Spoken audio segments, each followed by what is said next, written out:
Welcome back to Headlines. I'm Wes Austin, and these are today's top stories. First, Gavin Newsom claims that Joe Rogan and Elon Musk fled California because of its higher taxes. He called red states' taxes regressive. Yeah, regressive as in your bank account regresses back to having money in it. Then, Pam Bondi responded to a Saturday Night Live sketch that made fun of her.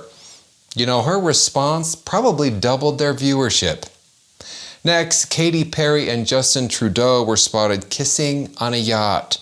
Sources say that the relationship is getting pretty serious. Trudeau's already introduced Katy to his eyebrow technician. And finally, Gavin Newsom signed a bill to build a reparations bureaucracy. Honestly, the only reparations Californians deserve are for having Gavin Newsom as governor. Then we go on to the comment section on the segment we did about Katie Porter yelling at her staff member to get out of her effing shot. What happened to that Zoom call she was on? Did they keep going? We're going to find out. Okay, let's dive in. Gavin Newsom is slamming Joe Rogan and Elon Musk for fleeing California. Apparently, he thinks everyone should stay and suffer together. Again, the same policy that Elon Musk and Rogan and all these guys decry and criticize. Where's Rogan live? In one of the most regressive tax states in America that tax poor people. More poor people are taxed more than the richest 1% in Texas, places like Florida. That's what they celebrate. They promote. They are high tax states. You can't claim California as a high tax state. Newsom says that you can't claim California as a high tax state. He's right. It's more of a high-tax experience, like Disneyland, but instead of rides, you get daily colonoscopies.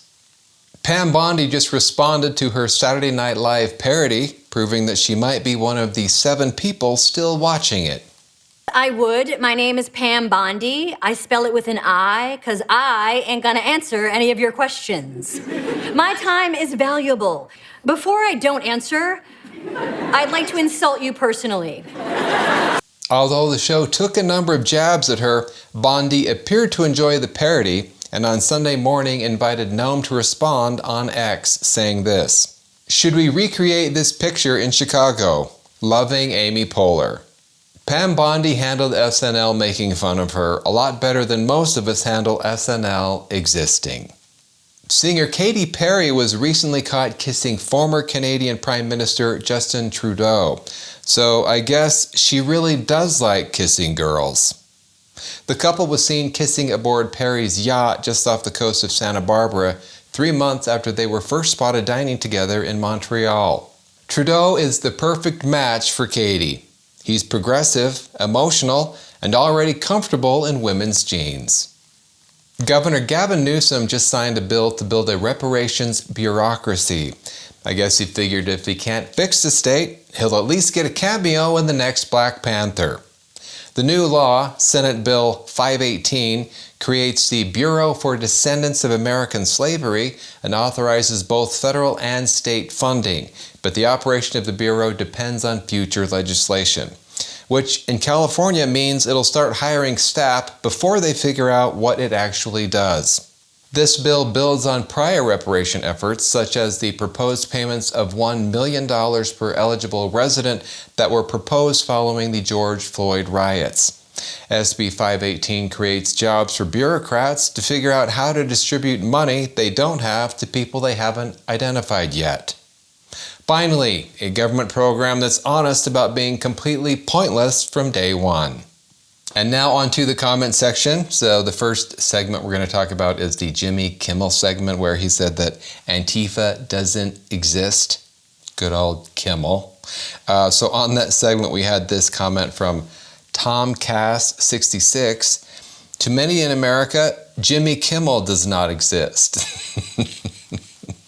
Then from Rodeo Werewolf. Ooh, Rodeo Werewolf. That's fun. I like that one.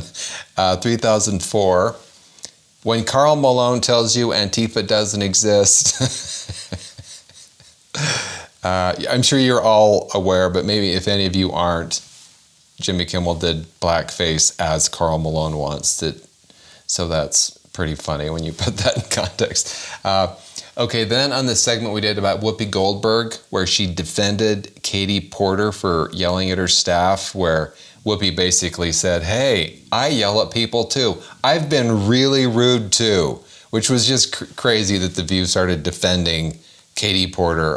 Anyway, so on that segment from Walter Rao, 3724, it's the new Me Too movement.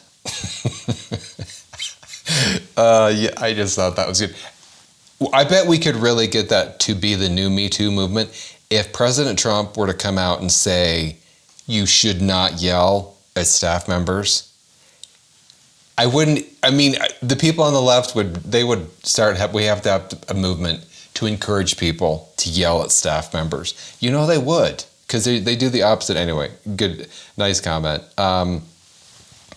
Then on with Katy Porter, so yelling at her staff member. She was on this Zoom call. She started yelling, saying, get out of my effing shot, because they were in the background.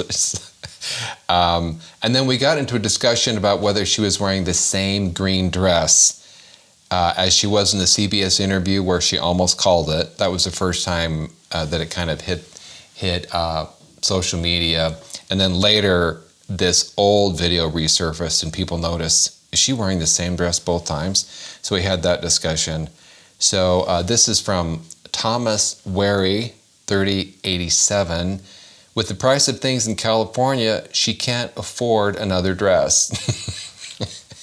Then this is Jody Shannon, 5033. Were there any potato stains on that dress? In case any of you missed it, we also talked about how her husband, her ex-husband, had said in some divorce papers that she dumped some boiling hot potatoes or hot mashed potatoes on his head. So it is a good question. Was she wearing the green dress at the same time that she dumped that on his head too? This is from Handyman J. It's the same dress. Brother, tents are expensive. This is from Charbroiled Beef. Ooh, Charbroiled Beefcake.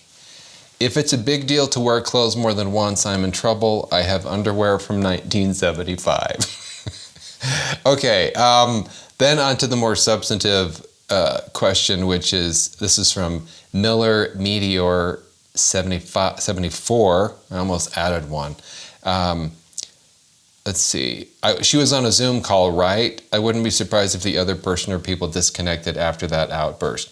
So that made me wonder, okay, what did happen to the Zoom call? She was on a Zoom call, I think with somebody in former President Biden's Department of Energy or something. They were talking about some policy position that she had.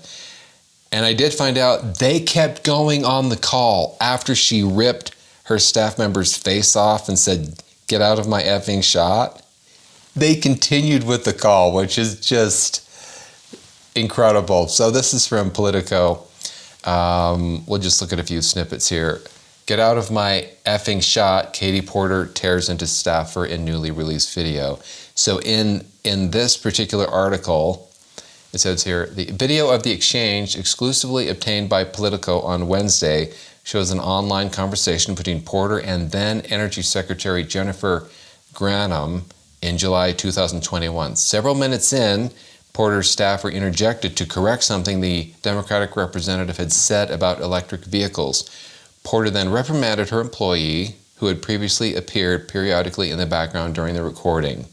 Yeah, because she reminded her of that. You were already in my shot before. You also were in my shot before that. Stay out of my shot, Porter said. The staffer, whom Politico is not identifying out of privacy concerns and who is not the source of the video, declined to comment. A final edited version of the webinar that was published by the Department of Energy did not include the exchange. So because they kept going, and I read other sources, they obviously kept going with that call because they posted the final finished call later, and that part was taken out. So they kept going. And the other thing, I thought this was just funny. Here's one other snippet of something she said to, I think this was to the lady who was part of Biden's staff on the other end of the call. Porter said this. In the video call in which Porter touted the Biden administration's ambitious climate agenda and promoted electric vehicles, the then representative also complained to Granholm that she had not visited the White House despite raising a crap ton of money, except for, she swore, of course, for President Joe Biden. So she rips her staffer's face off, and then after that, she's like, you know what? I've raised a crap ton of money for you guys, and you haven't had me to the White House. So she's a real joy. She's a real pleasure. She also said here, never been there. Some of my colleagues have been 3-4 times, Porter vented. I don't fit in the photo op for some reason. Bad choice of words for Katy. But anyway, they did continue the call. Thanks for watching Headlines. I'm Wes Austin. Good night.